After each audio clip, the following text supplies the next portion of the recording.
Hello everyone. Have you ever thought how to get rid of your trauma, those feelings that are sitting deep within you from things that have happened in your past in your human life? You feel different, you don't feel like you're moving forward in life because you're holding on to old hurt and pain and hate perhaps even. Well, I'm bringing you 10 tips to help you with this because I myself have had many experiences through my life which have caused trauma and emotional pain. And in this last year, especially, I've learnt through these 10 tips I'm going to give you to manage myself with through trauma and pain and grief. Now, I bring the word grief into this because grief is always interpreted around death. But my discovery after my husband having an accident and then catalyst events that followed on from that grief is not surrounding death. Grief is about losing part of the person you once loved, material things, situations in life that suddenly change, having to let go of your dreams, put life on hold, um, sacrifices, all sorts of stuff is part of the grief process. Of course, death is part of it, but what I discovered is grief is an energy that's associated with many things. There's many facets to it.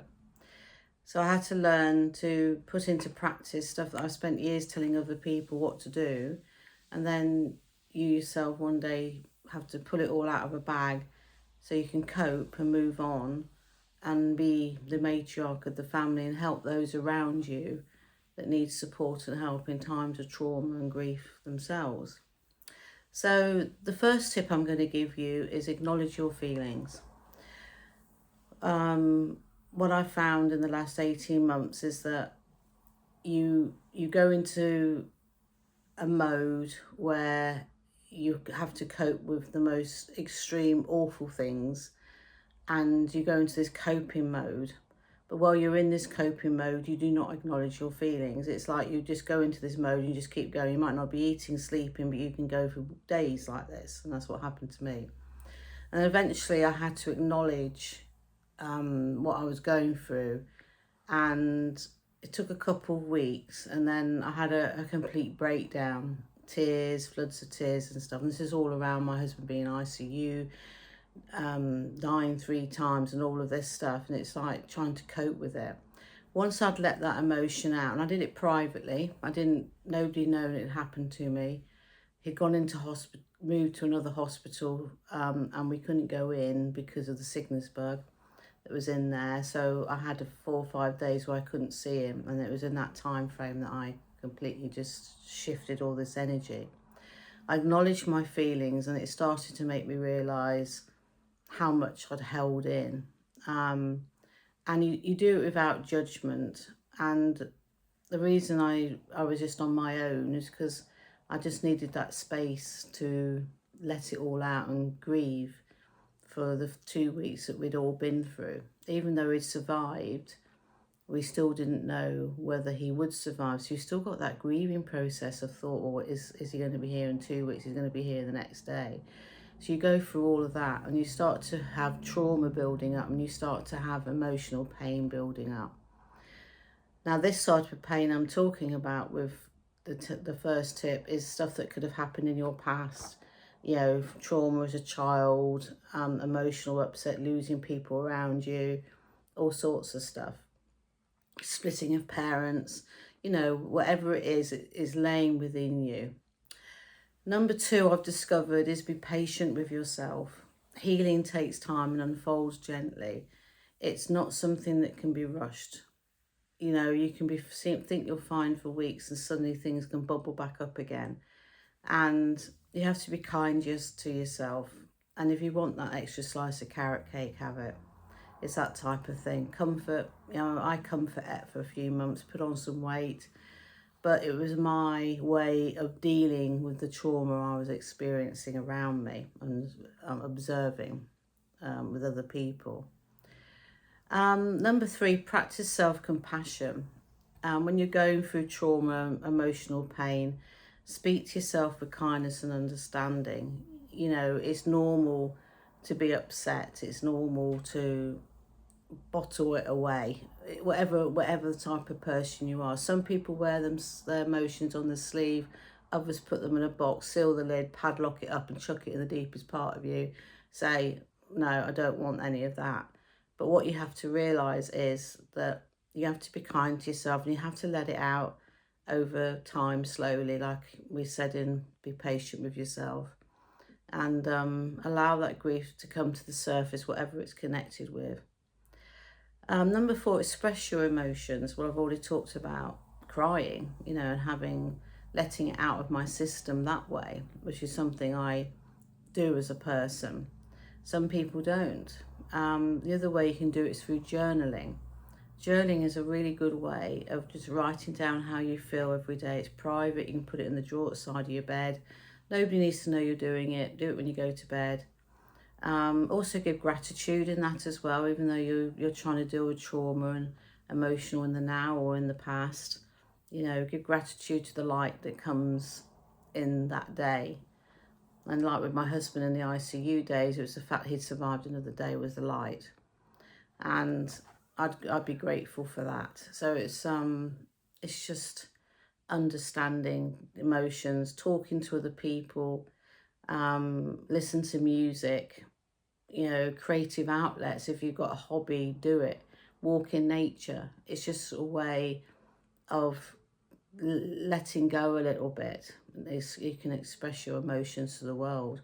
If you go to the gym, get the punch bag and wallop the hell out of it. Whatever is your thing, there's a way to help get it out of your system. In all of this, number 5 is stay present. Avoid getting lost in the past. Focus on the now. How many of you sit there and go, oh, there's regret around this, I wish I'd done that, this would have been better? Or you've got stuff you've not even talked to anybody about that's happened in your past, stuff that you might be guilty of doing yourself as well as being done to you. And, you know, we say staying present is focusing on the now, and being in the now just helps you relieve some of those emotions and trauma to get through to the next day. It's not an ideal way of being, but the present is just a way of focusing on what am I going to do today. Don't worry about 2 weeks, a month ahead. Just go through it day by day. If you're living a catalyst event or trauma event at the moment, and all the emotions day by day is the way to go, because that's what I've done, and I still work like that now, even though we're coming through the other side. Release what you can. Let go of what no longer serves you. Your well-being. Do not be afraid to release emotions and share. Now, when I say release emotions, I've already talked about that, but also when you're going through trauma or you've got a lot of stuff to shift, you don't need people around you that are going to drag you down. If you've got people putting you down or not understanding, you don't need them around you. You need to let go of other things. So releasing people around you which are dragging you down. You have to start putting yourself first. Trauma and emotional pain is something in you that needs to be sorted.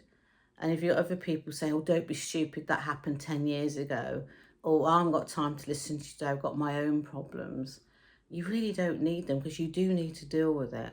You do need to work through these things. Seek support. Trying to cope on your own is not easy. In the past, I've had severe postnatal depression with suicide tendencies, and I picked up the phone one day and seek support. It's the best thing I ever did. So I had counselling for 6 months, a health visit because I had a young child, and the support I had was amazing. This is going back 30 years. So I was so glad that a voice, which you'll know now as one of my guides, told me to pick a phone up and call for help, which is what I did. We talked about practice and self-compassion, and, you know, being patient with yourself and being mindful. Number 8 is use mindfulness or meditation. This calms and soothes your mind. So if you've got trauma and emotional pain from the past, it's affecting you mentally and physically, and you might not even realise it's there or popping up, but then something happens in your life that reminds you of that person or sort of that event, it's going to come back up to the surface again. If you can learn mindfulness and meditation to calm your mind, it sort of resets your mind caliber and just helps you deal with things a little bit better, and you are more in the now. So if you find yourself going into a traumatic event again in your head, or it starts repeating, or you're waking up worrying about something like that from the past or the now, just give yourself a little bit of space and time to do a bit of meditation. If you don't have time to meditate, even 5 minutes holding a glass of water, looking out the window, just slowly sipping it, just focusing on yourself could help you, and setting that intention of calmness. Reconnect with your body. That might sound a bit strange, but you actually, when you're in trauma and emotional pain, you disconnect. You can be in a lot of pain, which makes you can focus on your body, but gentle movements or breathing help release stored tension. I say meditation, but this is more sitting in the chair and being aware of your physical self. Be aware of who you are as you. Take some gentle breaths in. If you've got pain, send healing to that pain. Be aware of your ethereal self. And, there's so much more to you. And just start to understand what you are, reconnecting to yourself, your soul plan, your intuition, your higher self, your highest guide. So there's that to consider as well. And this is all self-preservation, all of this. Choosing healing daily, that is really key. Even if you're out there supporting family, doing whatever, being the leader of the pack, seeming to be okay, you need to have healing. And one of the things I used to do when I was at a hospital every day, I used to always come home and have my own space. I used to ask my guides for healing. One of the hospitals we were in had a beautiful garden. I used to go up and sit in that garden before I went home and take some deep breaths and enjoy the space. And healing is really key. So there's something called deep core healing, which was introduced to me by my guides a few years ago. If you follow me, you've probably heard of it by now. And it's how to heal yourself through, because we have layers of trauma. Birth is a trauma coming through the womb. That sits with you. There can be pain and discomfort. That's probably the first pain you experience as a human. And that's sitting there. And then you've got all these layers of things that have happened through your life that can affect you and affect you physically and mentally. So it's slowly learning to, peel these layers away and get to know yourself. And that's part of the healing process. And all of these combined will help you start to shift past trauma and emotional pain, or even stuff that you're going through now, living at the moment. Healing is a journey. Each step you take brings more peace, understanding and freedom from it. And the deep core healing is a process that helps with all of this. I will put some links at the end to deep core healing book I've written. I've also got a deep core healing workbook, which is absolutely brilliant. I've had good feedback on that, where people can buy it, and there's 6 sections and there's exercises to do to help yourself understand more about yourself and these type of things I've been talking about. Also, if you are going through grief at the moment, I've written a book on grief through my own experiences, and also it's quite spiritual as well. It's got the time I was talking to my husband while he was in a coma, because obviously what I do, I can channel and connect with my guides, and he was out there communicating with me. There's also a journal you can get to go with it, and these combined are very good. Grief, as I said earlier, isn't all about death. The wonderful thing about those as well is all profits go to grief charities. So if I sell any, the profits goes off at the end of the month to a charity. So there's two lots of things that can help you: a deep core healing book and a work manual to work through.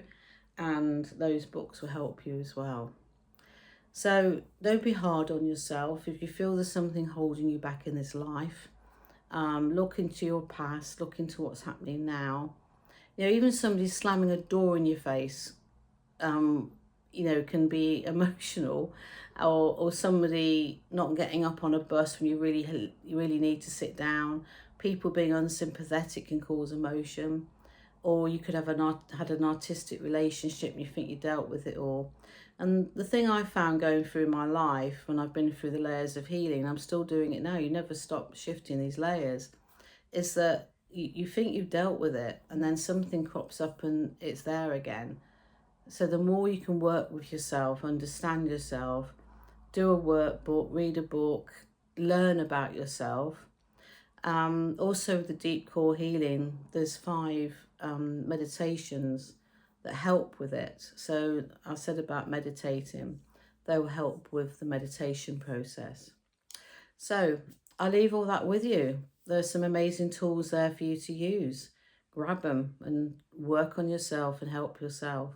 It will change your perspective on the past and the present and help you as you move forward into the future.